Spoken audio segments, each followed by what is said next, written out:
Bonsoir. Bienvenue au After Show avec Edna. Et Akaira. C'est la première fois, je pense, qu'on fait ça. Ouais. Mais c'est pas grave. Au moins, on fait toujours quelque chose de nouveau. Donc, ce soir, on vient vous parler de l'émission qu'on a eue avec les Hip Hop Moms. C'est comme ça que je les appelle parce qu'ils sont trois. Elles étaient trois. Puis c'est long. Bon, je vais quand même le mentionner une seule fois. Jenny Laguerre. On avait Empress Mary. Ça, c'est leur nom d'artiste. Puis Nati. Donc, vraiment, là, des femmes en or que j'ai rencontrées lors d'une entrevue pour un documentaire avec le pasteur Gabriel, qui était un de nos invités au tout début. Je me rappelle même de la date, le 15 juin, il est venu. Oui, c'était avant la fête des pères. Ouais, c'est ça. Puis là, Ouais, donc, super belle émission, ça. Ouais. Ouais. qu'on n'a pas encore mis sur Spotify, qu'on va mettre sur Spotify bientôt. Ouais. On a dû prendre plus d'espace sur Spotify parce que là, nos émissions prennent de l'essor, puis we're expanding. Sorry, c'est en anglais qu'il faut que je le dise parce que là, mon cerveau ne fonctionne plus à 11h, OK? 11h30. So, ça pour dire qu'on avait ces trois femmes-là qui se connaissaient déjà par leur première entrevue, puis une chance, parce qu'aujourd'hui... Ouais, c'est une belle dynamique. Oui, c'était Ouais. beau, c'était bon, c'était fluide, parce que trois personnes, c'était la première fois qu'on avait ça dans notre show. Puis on savait pas à quoi... Moi, je savais à quoi m'attendre parce que j'avais déjà préparé mes invités. Mais sincèrement, 57 minutes là, avec trois invités, ça va vite. Et de la musique, ouais, ça va très vite. Comment t'as vécu ça? Moi, j'ai vécu ça. C'était bien, c'était le fun, mais je dirais que pour moi, j'ai eu moins la chance d'écouter l'émission parce que j'avais des enjeux techniques pour essayer de bien que tout le monde soit entendu au bon moment, que l'émission s'enregistre le mieux possible. Puis, en tout cas, il y a eu des enjeux à ce niveau-là aussi. Fait que j'étais beaucoup plus... Mon focus était beaucoup plus sur l'aspect technique que sur la discussion en tant que telle. Parce que c'est ça, tu sais, ma job principale quand que je suis dans ce rôle-là de production, mais j'ai pu quand même capter l'énergie, la synergie entre Edna et les invités, certaines réponses, certaines jokes qui se disaient. Fait que ça, c'était le fun quand même d'être là puis d'écouter le plus possible, mais c'est ça, j'ai comme moins écouté que d'habitude à cause de mes soucis techniques, puis honnêtement, ça m'a beaucoup frustrée. Mais je te voyais comme un DJ, là. Je te voyais faire le up and down. J'étais comme, wow. C'était intense. C'était un défi, mais comme on le dit depuis le début, on apprend de tout. C'est un processus. Fait que on voulait aussi, tu sais, vous parler de ça, là, parce que c'est pas tout parfait. Les émissions, puis on apprend sur le tas aussi. Puis on s'adapte, puis on devient... élastique avec chaque émission.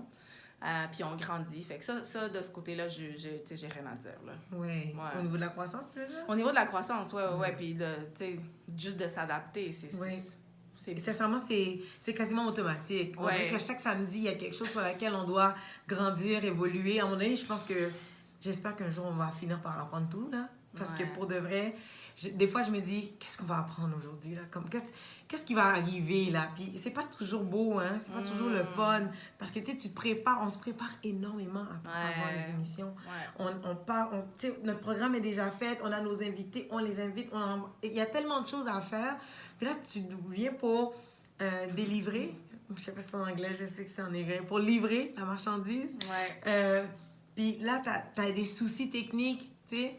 Ça fait que... Puis moi, je dois m'occuper de mes invités. Puis c'était vraiment la première fois. Puis on a aussi un temps à respecter. Oui, c'est ça. Puis c'était ça, moi, que j'allais dire justement, mon enjeu, c'est le temps aujourd'hui. Ouais.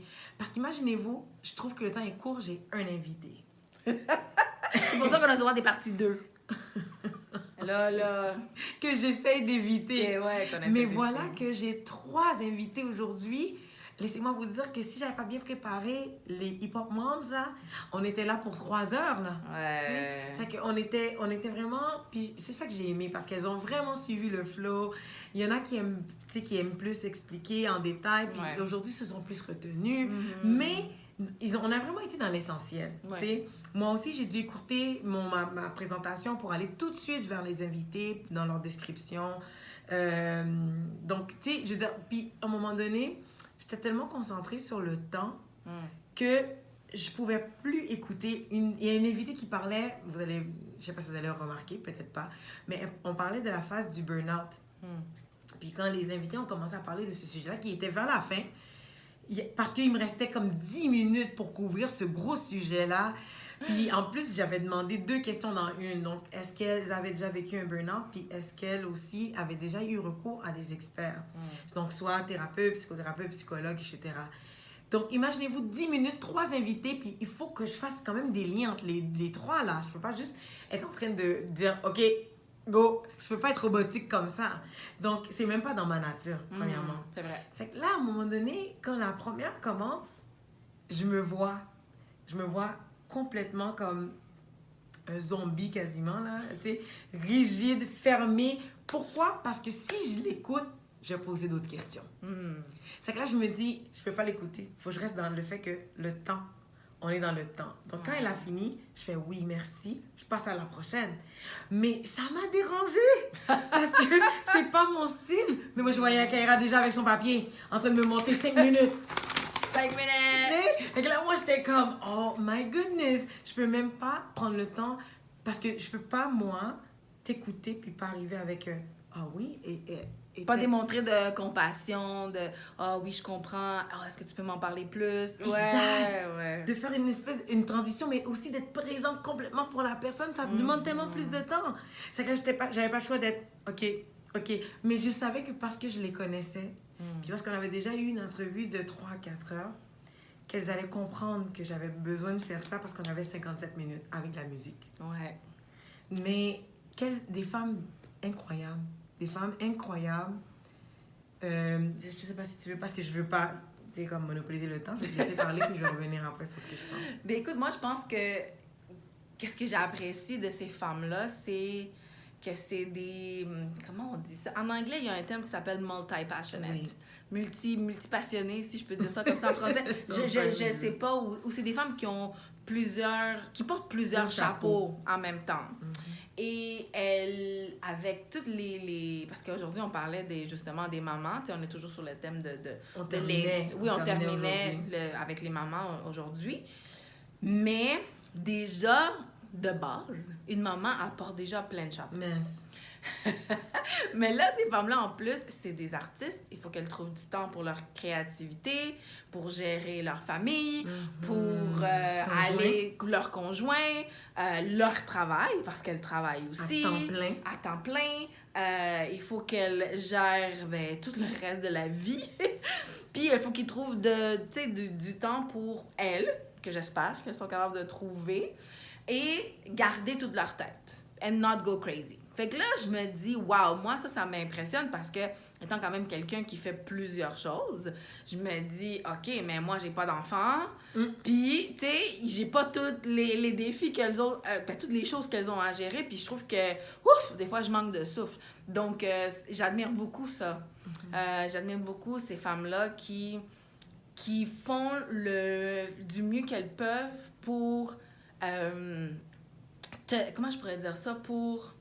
comment on dit ça en français? Hold on. Rester accroché? Oui, pour rester accroché à leur passion. Parce que, tu sais, des fois, tu fais comme... OK, ouais, ça, c'est bien beau, mais, tu sais, peut-être que ça va être très bas dans la liste des priorités. Puis d'ailleurs, on en a parlé, là, des priorités. Jenny, elle a dit ça. Mais justement, pour rester accroché, pour garder ce rêve-là, cette passion-là vivante, ça requiert quand même beaucoup d'efforts. Et c'était nice d'entendre les astuces ou les trucs qu'eux autres, ils avaient pour, justement, dans les moments... que nous, peut-être, on dirait, ah, mais non, on ferait jamais ça là. Mais eux autres, ils ont dit, ah, moi, c'est mon moment où est-ce que là... c'est là mon moment de créativité. Là, j'ai fait comme, ah ouais, il faut prendre ces moments-là quand ça passe parce que sont tellement peu que pas le choix. Fait que ça, j'ai aimé ça, là, de ces femmes-là. Ouais. J'aimerais enchérir sur ce que tu dis. Ouais. Mais en fait, ajouter, parce que justement, tu as parlé de trouver des moyens de prioriser. Ouais. Il y en avait une, c'était Jenny, je pense, qui disait, je peux pas me permettre de mettre la musique en dernier, même si c'est celui-là que j'ai tendance à délaisser. Ouais. parce que c'est ce qui me donne l'énergie et l'essence pour faire ce que je fais dans tout le reste. Ouais. Elle dit donc, il faut que je trouve un équilibre. Puis elle dit que c'était difficile de trouver l'équilibre. Puis je me rappelais de l'émission de Manuel, le 24 août, qui disait que... je sais. qui n'est pas encore sur Spotify aussi, ça s'en vient. Qui disait que justement, on ne peut pas vraiment trouver un équilibre, on peut trouver de l'harmonie. Oui. Parce qu'il disait que donc il y a des choses qui vont être plus présentes dans une saison, une saison qui va être moindre. Donc on ne peut pas nécessairement trouver un équilibre parce que l'équilibre, ça veut dire que tout est stable. Mais c'est pas ça la réalité. Donc ça, j'avais trouvé ça intéressant. Puis l'autre point que tu disais, c'était que Nati, elle utilisait le temps de trafic. Là, je vais pas leur dire le... Oh! Je vais pas leur dire le punch! Il faut qu'ils Oh, écoutent! t'avais raison! Ben non, c'est correct. Ok, mais il faut pas écouter. le reste. On dit pas le reste. On dit pas le reste. J'arrête ici. Oui, merci. Faut écouter. Je pensais que c'est parce que tu voulais pas le dire. Non, mais c'est ça. Non, je pensais que tu te rappelais pas. Non, je me rappelle. Je voulais juste pas leur dire. Ah, zut! Ok, bon, j'arrête ici. C'est correct. Vous avez Peut-être qu'on va entendu couper une cette partie. partie-là. Oh! C'est vrai, c'est elle qui a le droit dessus. J'ai aucune autorité sur cette affaire-là. Bon, alors, tout ça pour dire que, bon, ce que j'ai aussi apprécié, c'était le fait qu'elle disait que malgré le fait qu'ils avaient plusieurs chapeaux, plusieurs enjeux, elle prenait le temps d'être présente pour leurs enfants.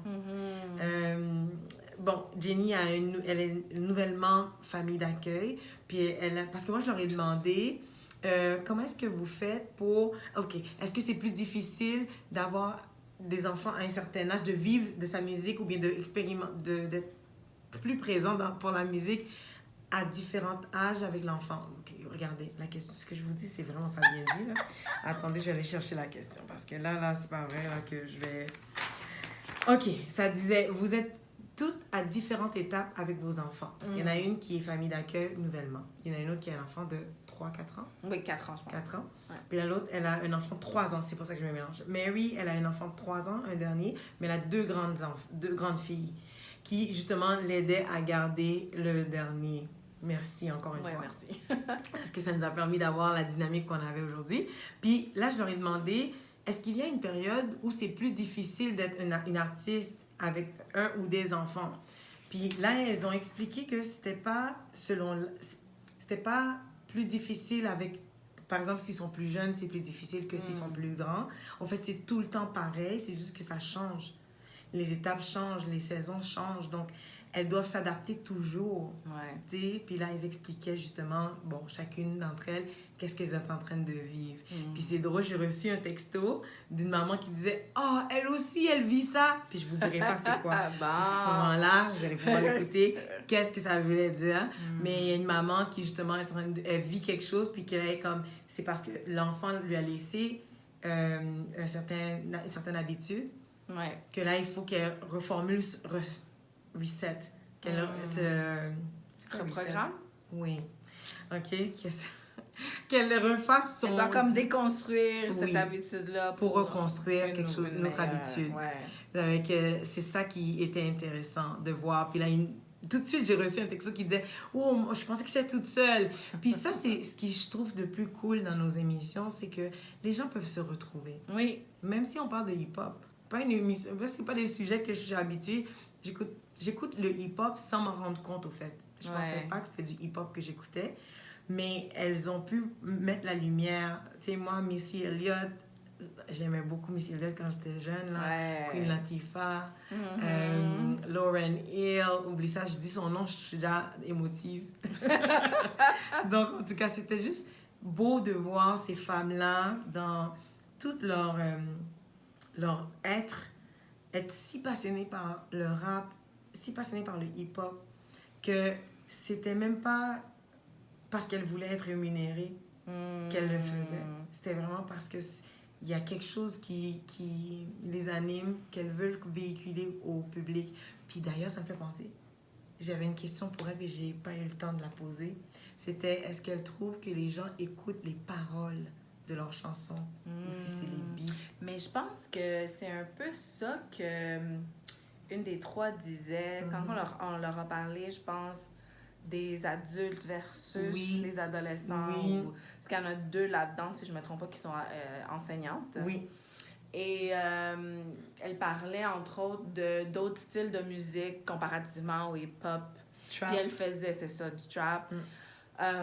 Que c'était différent. Puis là, je m'embarquerai pas dans une histoire de vous essayer même de vous décrire c'est quoi du trap. Je vais aller chercher ça sur Spotify après. Mais, tout ça pour dire que elle disait que c'était un peu ça, si je me trompe pas, la différence, que les paroles, sans nécessairement dénigrer l'autre style, mais juste pour dire que les paroles, c'était quelque chose d'important dans le hip-hop. Puis c'est vrai que quand tu écoutes vraiment les chansons de certains artistes de hip-hop, moi je pense beaucoup à plus de mon temps, là, sans vouloir, vous le savez, de toute façon je pense que vous savez c'est quoi mon âge, mais Biggie, Tupac, tu sais c'est des choses que justement qui étaient populaires parce qu'ils parlaient des vraies choses, des gens qui étaient contemporains avec eux, des défis qu'eux autres ils vivaient. Fait que c'était pas juste des paroles pour faire un beat puis que c'était cool. C'était vraiment des affaires que les gens comme eux, des hommes noirs, dans peut-être les quartiers qui étaient rough, vivaient eux aussi puis qui pouvaient s'identifier avec ça. Donc, moi, j'ai vraiment aimé cette remarque-là, ou la différence, en fait, de la musique maintenant versus, mettons, la musique des années 90, là, le hip-hop des années 90, où est-ce que le focus était plus sur les paroles. Puis, parce que c'est quand même moi, je trouve que c'est le hip-hop, qu'est-ce que les autres, tu sais, leur art qu'ils sont en train de faire, c'est quand même pas facile. Tu sais, elles ont beaucoup mentionné aussi le syndrome de la page blanche. Oui. Que là, tu t'assois, mettons, tu dis, OK, j'ai là, 3 heures. J'ai 3 heures. Mais en 3 heures, tu peux pas pondre une chanson, un hit, là. Tu sais, je me dis, non, mais c'est vrai. Puis c'est ça que chacune avait différents défis par rapport, ou qui voyait le syndrome de la page blanche différemment. Parce qu'il y en a une qui disait, ben moi, je me donne, OK, 1 heure, puis des fois, ça donne quelque chose, des fois, ça donne pas quelque chose. Après ça, il y a un autre qui dit, ben justement, moi, c'est en faisant la vaisselle ou en faisant d'autres choses. Tout au long de la journée, il y a l'inspiration qui peut... Moi, je veux terminer sur le sujet du burn-out. Les trois, on remarque ici, puis c'est ça que j'aime, c'est que oui, elles peuvent être mères et accomplies, mais il y a aussi des risques. Okay? Des risques, non seulement parce que c'est financier, parce qu'il y a plein d'autres défis qu'elles vivent en tant qu'artistes, mais il y a aussi la possibilité, puis je pense que c'est pas une possibilité, c'est que les trois l'ont vécu. Ils ont toutes les trois eu une période de burn-out. Ouais. Ça veut dire que même si, oui, on peut être accompli, il faut mettre des balises, des limites, trouver des structures pour être en mesure de ne pas se rendre là. Je crois quand même que la vie fait bien les choses, c'est ça que j'essaie de dire, en prenant compte que des fois, on a besoin d'aller jusqu'au bout pour savoir que ça, c'est notre limite. Puis de pouvoir travailler pour ne jamais y retourner, mais jamais. Pour essayer le plus possible pour ne pas retourner à cette étape-là, parce que c'est une étape qui est difficile. Pour avoir fait moi-même un burn-out dans ma vie, je pouvais comprendre ce qu'elle disait. Je l'ai fait, ils ont fait à différents moments, et ils ont eu recours à différentes solutions, mais tous les trois se sont relevés de leurs cendres. Et ils ont été capables de pouvoir remettre une structure qui soit différente pour mieux vivre, puis être en mesure aussi de reprendre leurs activités telles qu'elles aiment. Donc, ils n'ont pas enlevé tout, ils ont juste mieux fait les choses. Donc là, c'est là qu'on disait tantôt, elles se sont adaptées au niveau de leur... la perfection. J'avais adressé ça avec une des participantes. J'ai dit, est-ce que c'est parce que tu cherches à être parfaite? Puis des fois, c'est ça aussi. Quand même, Nati disait qu'elle voulait que tous ses vêtements soient bien rangés. Là. Ah oui. Pour le reste, vous devez écouter. Mais donc, il y a peut-être une exigence, beaucoup d'exigences qu'on s'impose, qu'on se met, qui fait en sorte qu'on va aller vers le burn-out. Ouais, tu parles, puis excuse-moi de t'interrompre, mais tu parles, puis je pense, ça me fait penser ou me demander, est-ce que le burn-out, c'est plus chez les femmes qu'on a ça? Non, je pense que chez les hommes aussi, ils en parlent peut-être pas. Ouais, je sais, mais est-ce que c'est plus les femmes? Parce qu'on dirait que c'est les femmes qui veulent porter plein de chapeaux tout le temps, puis tout faire. Les gars, ils sont comme, j'ai un but, je fais ça. Mais ils se burn out sur une affaire, j'ai plus Je l'impression. comprends ce que tu dis. Mais pas plein d'affaires. Ouais. Nous autres, on veut comme, ou du moins, il y a beaucoup de femmes qui ont une tendance à être plein de choses en même temps pour plein de monde. Oui, puis il y en a une qui a dit ça. Mm. Elle se donnait énormément. Elle se donnait énormément, mais elle se donnait pas à elle. Elle se donnait pas le temps à elle-même pour pouvoir vivre ces choses. Et là, je suis sûre que c'est faute de temps qu'on n'a pas pu aller plus en détail parce que moi, je voulais, je vous dis même, je me mordais les lèvres, les yeux, je faisais tout pour pouvoir ne pas aller là parce que si on ouvrait ça, puis on le terminait pas, ça c'est encore une plus grande déception pour moi. Parce que c'est des femmes de valeur, des femmes qui sont fortes, à mon avis, et qui méritent que je puisse prendre le temps de pouvoir aller plus loin avec elles. Bon, je vais pas trop me concentrer là-dessus parce que c'est la réalité de la radio, puis je dois embrasser ça. Mais c'est un défi pour moi. C'est un défi pour moi parce que j'aime prendre soin des gens en les écoutant. Pour revenir au point de le burn-out que tu dis, est-ce que c'est les femmes seulement? Je pense que oui, c'est plus propice pour les femmes. On est plus amené à faire ça, à faire ce type de choses. Mais je pense aussi que c'est parce qu'on n'en parle pas assez. On ne parle pas assez de, écoute, fais attention parce que quand tu fais trop de choses, tu peux te brûler. Ouais. Parce que nous, on a vu nos parents, puis toutes ces femmes-là, c'est des femmes de la DGI en passant. Ouais. Donc, c'est des femmes qui ont l'habitude de voir d'autres femmes se donner outre mesure. Ouais. Puis ne jamais se plaindre. Puis, mais on oublie qu'on vit d'autres réalités ici. T'sais. Puis c'est pas seulement qu'on vit d'autres réalités, on n'a pas les mêmes défis, les mêmes enjeux. Quand je pense, par exemple, ma mère, elle n'était pas sur les réseaux sociaux, là. Elle était entourée de communautés déjà là qui l'aidaient dans la mesure du possible. Mais quand même, ils s'entraidaient entre elles. Ma mère, elle était toujours en train de parler avec une tante qui envoyait des choses pour elle. Il y avait toujours quelqu'un qui l'aidait. Nous, on n'a pas toujours ça. On est très individualiste. On est beaucoup plus individualiste que la génération précédente. Puis en plus, on veut faire plus de choses qu'elles en faisaient. Elles s'occupaient de leur famille principalement.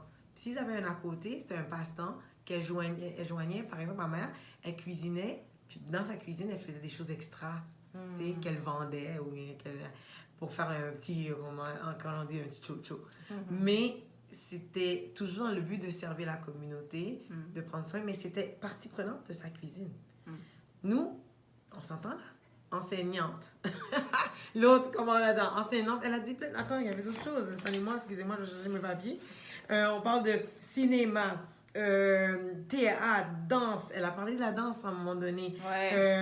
Puis maman, 3 enfants, monoparentale. Hey, boy. Tu sais, je veux dire, à un moment donné, c'est certain que tu vas finir par craquer. Mais le plus important, c'est quoi? C'est d'arriver au bout, de comprendre ce qui s'est passé.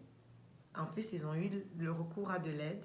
Elles le disent. Vous pouvez savoir c'est quoi les types d'aide qu'elles ont eu. Allez écouter l'émission pour le savoir.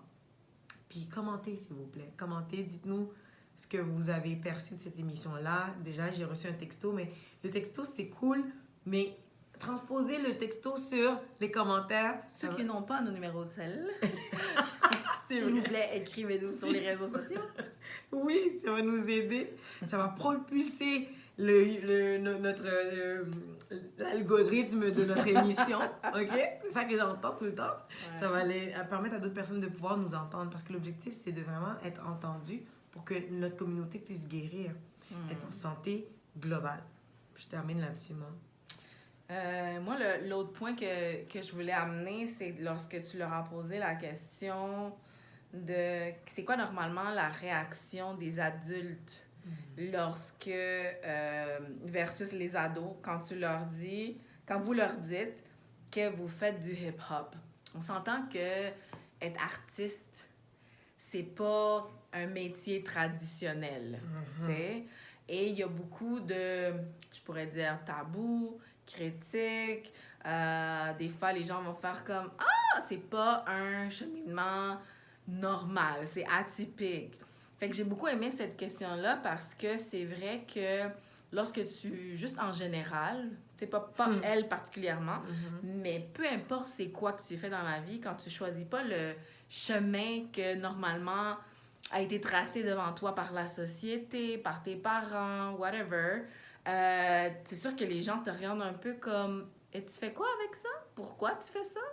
Pourquoi t'as pas suivi l'ordre normal? » Fait que, encore une fois, je suis en admiration par ces mandats parce que honnêtement, ça prend du courage. Absolument. À être une femme adulte avec des enfants qui ont une passion, qui continuent à investir dans ça, qui prennent du temps, du peu de temps qu'elles ont pour justement continuer à investir là-dessus, à demeurer créative, je veux dire, c'est wow, là. Tu sais, souvent, par peur, on se dit, ben je peux pas vraiment faire ça parce que qu'est-ce que les gens vont dire? Tu sais, dans la communauté des migrants, de deuxième génération des migrants, on a beaucoup grandi, je pense, beaucoup de personnes avec le « mais qu'est-ce que les gens vont dire? Qu'est-ce que mes parents vont dire? » Parce que c'est ce qu'on a reçu. C'est ça qu'on a reçu, exactement.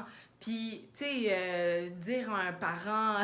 en tout cas, moi, si j'avais dit à mes parents « Ah, ben moi, je veux devenir rappeuse, une artiste de hip-hop », ils auraient fait comme « Quoi? Tu penses que je suis venue de mon pays puis que j'ai eu 3 jobs pour que toi, tu puisses faire du hip-hop? T'es-tu malade? Tu sais, il faut que tu deviennes médecin, infirmière, ingénieur, avocat. » Parce que c'est ça qu'on valorise souvent dans leur tête, souvent dans la société, tu sais, dans beaucoup de pays aussi, tu sais, qui sont en voie de développement. C'est ça qui est important, là, l'éducation, tu sais. Donc, moi, c'est ça que je retiens de notre émission. C'est des femmes courageuses, des femmes talentueuses, des femmes qui, malgré les défis, elles arrivent à gérer toutes ensemble, mais quand même, elles ont su s'arrêter. Puis à un moment donné, Edna leur a dit, ben c'est fou comment, si toi tu t'arrêtes pas, ton corps va t'arrêter. Oui. Mais quand même, elles se relèvent, puis elles continuent aujourd'hui à faire, puis à gérer toutes leurs responsabilités, leurs enfants, leurs conjoints, etc. Puis elles continuent quand même à travailler sur leur art, sur leur passion. Oui. Puis sont joyeuses. Puis elles sont joyeuses, elles sont heureuses. Fait que moi, je pense que c'est... En tout cas, si je pouvais dire quelque chose à la communauté qui nous écoute, peut-être que des fois, le chemin, comment on dit ça, là, the way less traveled, le chemin le moins... emprunté. Tu sais, le chemin qui est moins conventionnel, c'est peut-être plus difficile, mais je pense que ça vaut plus la peine. Parce que si je me fie à ces 3 femmes-là, il n'y en a aucune, un peu comme les mamans la semaine passée qui ont dit « Est-ce que tu aurais encore eu des enfants? » Puis les 2 ont dit « Ben oui. » Puis je pense qu'on n'a pas eu le temps de poser cette question-là à ces femmes-là, mais si on leur demande « Est-ce que malgré tous les défis que vous vivez, est-ce que ça vaut la peine de poursuivre vos rêves puis votre art? » Oui, on a fait ça. On a demandé ça. Mais en fait, on n'a pas demandé lors de l'émission. C'était pendant la préparation de l'émission. Bon. Puis elles ont dit, je peux le dire ici, ont dit? Elles choisissent de prier. Attends, elles ont dit ici, lors de la préparation de l'émission, elles m'ont partagé qu'elles ne changeraient rien à leur vie. Bon. Elles choisissent de bien prioriser et de s'adapter aux changements parce qu'elles ne veulent pas juste être des mamans. Voilà. C'est le même message que je vous ai dit la semaine passée. J'admire ces femmes-là qui sont des mamans, mais qui sont femmes, qui sont elles, qui sont passionnées, puis qui se battent pour être tout ce qu'elles ont, tu sais, de développer puis de réveiller toutes ces choses-là qui sont en elles. Fait que moi, c'est ça que je retiens de cette semaine puis de la semaine passée, là. Oui. J'aime ça. Oui, mais en tout cas, je peux te dire que je suis vraiment fière de cette émission, malgré tous les petits problèmes, les ajustements, le temps, le fait qu'on en avait 3 plutôt qu'une, mais la chimie qu'il y avait, la symbiose, les rires, les moments où j'ai posé une question puis il n'y avait pas de réponse puis qu'on est allé en musique. Écoute, j'ai trouvé que c'était fluide, c'était des femmes en or. Je suis vraiment contente de les avoir eues à mon émission puis j'aimerais remercier le pasteur Gabriel pour ça. Ouais, pasteur Gabriel, merci. Oui. Merci. Collaboration incroyable. Ouais. Fait que sur ce... On se revoit la semaine prochaine. La semaine prochaine. Bye!